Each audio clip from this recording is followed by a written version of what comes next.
to the 66% turnout in the 2003 recall of Governor Gray Davis. KUSI's Hunter Sowards is following the numbers for us tonight. She joins us live from the registrar's office. Hunter, what are you hearing tonight? Well, we're getting a different perspective for you right now, Ginger. Obviously, earlier we have been standing outside where those people who are wanting to come in person or vote, or maybe even drop off their mail-in ballots, that's where all the action is happening as far as San Diego County residents go. But behind the scenes, there is so many people working so hard right now. Even before the votes are officially being counted, they have to be tabulated. So we want to show you that. But first, let's get you those latest numbers. Take a look at your screen here. This is as of 8 o'clock this morning. We know that nearly 2 million registered voters have received that mail-in ballot. It's safe to say that those unofficial records, over 900,000 have already been returned. The number exactly just over 837,000 as of this morning. But again, we are in constant communication with the registrar's office here, getting the latest numbers as we can. But of course, nothing is going to be official until later on this evening. But again, a lot of work is in place to count mail-in ballots that have been sent in over the last few weeks. And I do want to point out that as we come back here live, there has also been in-person voting happening for the last several days. And so that will continue until 8 o'clock tonight.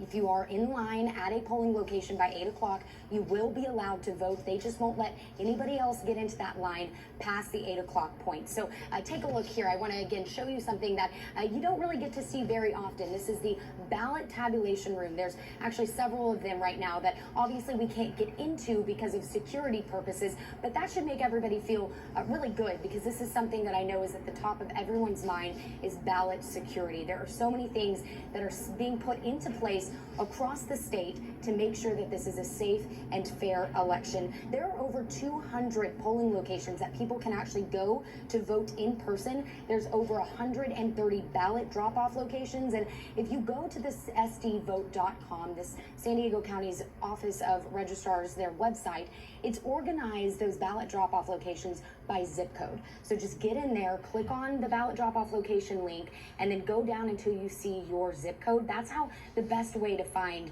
the nearest one if you're just wanting to go in and drop that ballot off. So let's can we walk down here, Mike? I know I'm making this hard on you, but I just want to show you. I mean, we've got steps here that I find really fascinating, because there's certain things in place right now that obviously have been in place for past elections, and it's no different for this special election, especially as there's so many eyes really of the nation on this today. But as we walk down, we see these massive voting machines, and again, these are not being counted, they're being tabulated at this point. That's why we're not going to get an update on numbers until 8 o'clock this evening, or shortly after, because of course it's going to take some time for us to get there. But a really interesting perspective here, because people are usually just going in and seeing their ballots and things like that, but it's these people who are really working so hard right now to make sure everything has been done accordingly. We know that this is something that interim registrar of voters has said is going to be a smooth and thorough process. And we actually got to speak to two women today. They have been volunteering for San Diego County voting elections offices for 30 years. They stepped me through exactly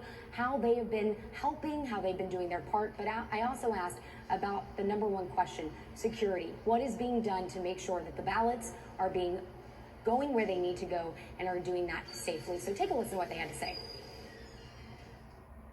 And signed up as volunteers to go and pick up the yellow bags at various voting sites to relieve the folks who've been there all day long of having, hundreds and hundreds of ballots. Plus, these will begin to go in and get processed. Starting at 8 o'clock, we have 2 pickup sites to get those the big red ballot boxes in and back over to the registrar of voters right after. And again, that's very precise. You have people that are watching over you, you have sheriffs, things are being signed off. So there is law enforcement, because I can imagine that absolutely law enforcement following every step of the way. Absolutely. So guys, what you're looking at here are those big red or big yellow ballot bags that they just stepped us through. They were really weighted down by that this afternoon. But if you look on the top, there's the sealant and then a red tab. That is where the secure tab is being put into place to make sure that nobody can get into those bags of ballots. And then, as you heard, thorough steps in place for security with law enforcement surrounding that at all times, making sure that it is getting in and out where it needs to in the right way. So Again, back out here live, a lot of hard work underway right now. Things are only going to get busier as we approach the 8 o'clock hour. Shortly after is when we are going to start seeing those unofficial results roll in. And Ginger, Logan, I want to point out, voter turnout has been said to be the thing that will make or break this election. This is something that will decide whether or not we see Governor Gavin Newsom keep his job or be replaced by one of those many candidates. I've been speaking to election officials here and asking what the number one question is that people may be having when they come in. And interestingly enough, they're wondering if they have to vote on both questions. And of course, it seems so simple, but something to reiterate here is that is completely up to the voter, what they decide to do, just to make sure that they vote is the number one thing that the registrar of voters here is encouraging. So we're going to stay on top of it for you all throughout the evening as we get those numbers in, and of course bringing the updates. For now though, we are live tonight behind the scenes of where those ballots are being tabulated. We'll send it back to you. Wow, what a curious question for those folks to be having, not wanting to vote on both questions. But hey, to each their own. Hunter will be checking in with you throughout the night. Thank you.